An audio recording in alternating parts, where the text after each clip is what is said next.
Thank you so much for joining me as I talk about Kirby Air Riders and why I believe this game is so much fun and an underrated exclusive for the Nintendo Switch 2. Everywhere pretty much outside of Japan, because the game is selling really well there. It might even outsell Donkey Kong Bonanza there. I think it sold okay in the US and maybe some other places, but not as hot as in Japan. So shout out to them for recognizing greatness. But I just want to start off this video or this review of Kirby Air Riders by just talking about how fun the game is and actually how impressive it is on the Nintendo Switch 2, because this game is just filled with high speed action, speed combat that runs really well on the console at a steady 60 frames per second. I mean, there is a lot going on in this game. It feels really fast, and I've never noticed any frame rate drops or stutters except for one event that takes place during City Trial. During City Trial, there are times where a bunch of vehicles will load into the map, and it will kind of just slow down a little bit for a second there, and then you're just back to the regular gameplay. Other than that, I've never noticed anything, and this game runs really smooth, really great on the Nintendo Switch 2, and it is a really great looking game as well. While it's not the best looking AAA game ever, it does look really good on the Switch 2, and you can't play this game anywhere else. And just the gameplay is just a lot of fun. The races are pretty fun, but I would say the road trip and the city trial modes are where most of the fun comes from for me. Now, the road trip mode is your single player mode that does act as a story mode with these really well animated CGI cutscenes that actually look very top notch, very impressive. They look really good. Almost looks like a Kirby movie taking place. Now, there isn't much talking. There is some narration during these cutscenes, and there is a story that goes on, and you do have to beat it 3 times to get the true ending, but you can beat it, within a couple of hours. So in total, it may take you 4 to 6 hours to be able to see the true ending, depending on what difficulty you play on. There are different difficulties: easy, normal, hard, etc. But what really stands out to me about this game, and what's really so refreshing about it, is that it's just such a fun game to just pick up and play. You really get that boost of adrenaline from the high speed, just being able to enjoy the mechanics. One of my favorite mechanics in this game is the flying. I know this game is called Kirby Air Riders, but you don't have to play it that way. There's all kind of different vehicles, and each vehicle pretty much has its own mechanics. You have certain vehicles that are better in the air flying. They'll just soar through the sky really fast. Then you have some that are pretty much only for the road and they can drive really fast. Some are better for turning. There's certain vehicles that'll go really fast if they're moving straight forward, but you can't turn good. You've got some vehicles that are more suited for combat, that are more like a tank. And I really like that because it kind of reminds me of Super Smash Brothers in a sense, how in Super Smash Brothers you can master one fighter but not be good with any of the other ones. That's how this game feels with the vehicles and the characters as well, because of course each individual character does have their own individual stats, their strengths, their weaknesses. You may have some that are more well-rounded, but the game is just so much fun. And one thing that I find to be a great strength in Kirby Air Riders is that the game is a lot of fun to just pick up and play, but it also does take a lot to master it. To really master a character in that vehicle, or to master multiple characters and vehicles, would really take a lot. So it is something that you can learn the mechanics pretty quickly, but I do want to note that I would recommend starting off with the tutorials in this game that introduce you to the mechanics. You can get through them really quick. And then I do recommend starting with the road trip, because in the road trip, basically you're kind of on this overworld that has you starting on a road with your character on a vehicle where you can go in 3 different directions. You can go straight ahead, you can go left or right to pick a different challenge. And these challenges vary. Some of them could be a standard air ride race. Some of them can be a top ride race, where basically it's kind of like a little toy race and you're just going in a loop, doing different laps around the little course. Feels a little different controlling that. You do have some combat-based challenges. You even have flight-based challenges like target flight, where you have to fly and hit the highest score that you can get. You also have another one, I forgot what it's called, where you're flying and you have to drop down and go through rings and land on a different target to get the most points. I find that one to be a lot of fun. You basically have another one that's like you have to press a certain amount of buttons in the fastest time. You have gourmet challenges where you have to eat a certain amount of food within a speed limit. You have some that are like melee challenges where you have to knock out maybe one opponent or a certain amount of opponents within a time limit. But there's just all kind of different challenges that make up the gameplay. And I do recommend playing through Road Trip first, because basically it's kind of similar to what City Trial is going to be all about. Basically in City Trial, you go in this kind of open world map with a bunch of other players, online or local or with CPUs, however you want to play it.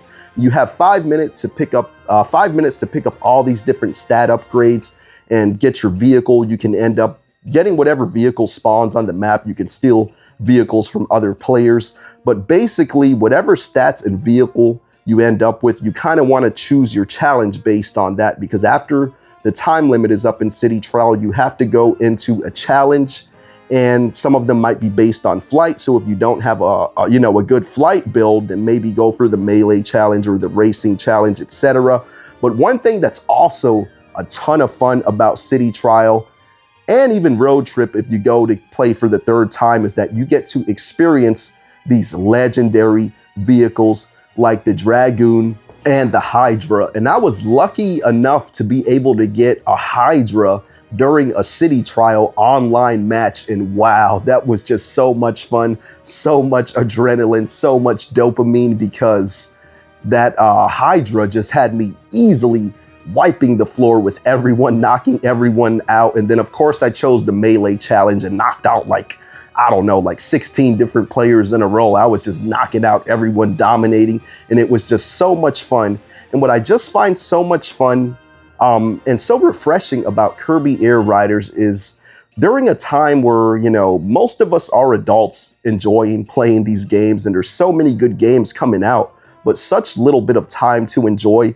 This is a game that doesn't require all that much time or attention, but it's a game that's so high quality that if it's for you and you get into it, it will be able to take a lot of your time and attention. But everything you do in this game is pretty much just in short spurts. If you play an online match in City Trial, it's probably going to take 6 or 7 minutes. Even if you're doing the Road Trip and you want to fully see it through to the end, I mean, you can beat it in a couple of hours. The races are really short, and I just think that's so refreshing that everything you do in this game you can do in a quick, short time, but still get a lot of satisfaction out of it. And the game is just really high quality, a lot of fun. It definitely also is a love letter to the Kirby series, with so many different characters put into this game. I never got to play the original Kirby Air Ride back on the GameCube, but I'm really happy that Masahiro Sakurai got the go-ahead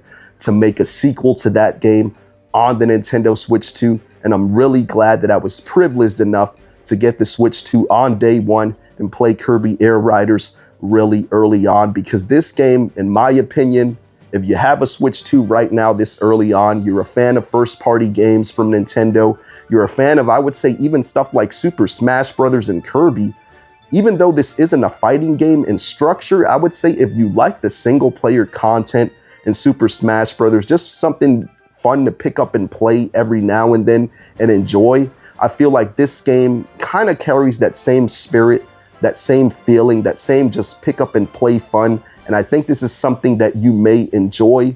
If you have a chance, maybe if you have a friend who has it, this game does have GameShare now, so maybe that'd be a way to check it out if you're kind of on the fence about buying it, or maybe if you want to wait for a price drop whenever that might happen. But I truly do believe that Kirby Air Riders is totally worth adding to your Nintendo Switch 2 collection.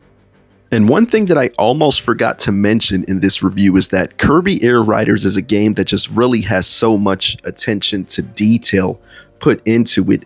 If you follow any of the Kirby Air Riders pages on Twitter, there's an American one and there's a Japanese one. They're always showing you all the cool little details that were put into this game. This game was definitely made with a lot of care, a lot of love, and it has a lot of heart and soul put into it. One thing that I want to say about the gameplay of Kirby Air Riders is that it's kind of fairly simple at the same time, but still a bit in-depth and complex, because basically you're just using like 3 different buttons. You're using the joystick to move around, maneuver. You can also spin it to do a melee attack. You can press B to do your boost turns when you're going around corners to help you turn that way. And then you can press Y to do your special attack. Each character has their own unique special attack, but what makes the game a bit more unique and in-depth is that each individual character and vehicle controls differently and has their own strengths, weaknesses, and different mechanics which you will need to learn to master, which really sets this game apart from a lot of other vehicle-based games and racing games. And of course, the multiplayer and online multiplayer is a lot of fun in Kirby Air Riders as well. And there's just a couple more things that I want to touch on. I want to say that the character roster in this game is really good. I believe there's around 19 playable characters, which I personally think is a really good amount just to take from the Kirby franchise. And they all have a variety of different game mechanics, gameplay mechanics to play with. You know, some are going to be better with flight, some are going to be better with combat, some are going to be better with speed. Different mechanics to enjoy. But one final thing that I want to say is that when Kirby Air Riders first got announced, I wasn't excited at all. I just didn't understand why Nintendo would put out another racing game when they were just putting out Mario Kart World, and then we also had Sonic Racing Cross Worlds coming out really soon as well. But once I got my hands on this game and got to experience it, I finally got it and understood it for myself. Kirby Air Riders is not your standard kart racing game. It's its real, true, own unique experience that stands alone. It's different from Mario Kart and any kart racing game. I would say it's more of an action racing combat vehicle game that's just really unique, just really stands on its own. I guess there's really nothing else I could say other than that, but the game is a lot of fun. And I just want to say I really appreciate everyone who watched this video, but if you really like Kirby Air Riders and you want to help this game get the attention it deserves, then please hit the like button on this video to help spread this video out in the algorithm. And if you would be so kind to also hit the hype button for me. And if you like Nintendo content, please consider subscribing to this channel. Again, I really do appreciate you watching until the end of the video if you did. And I will look forward to catching you all on the next one.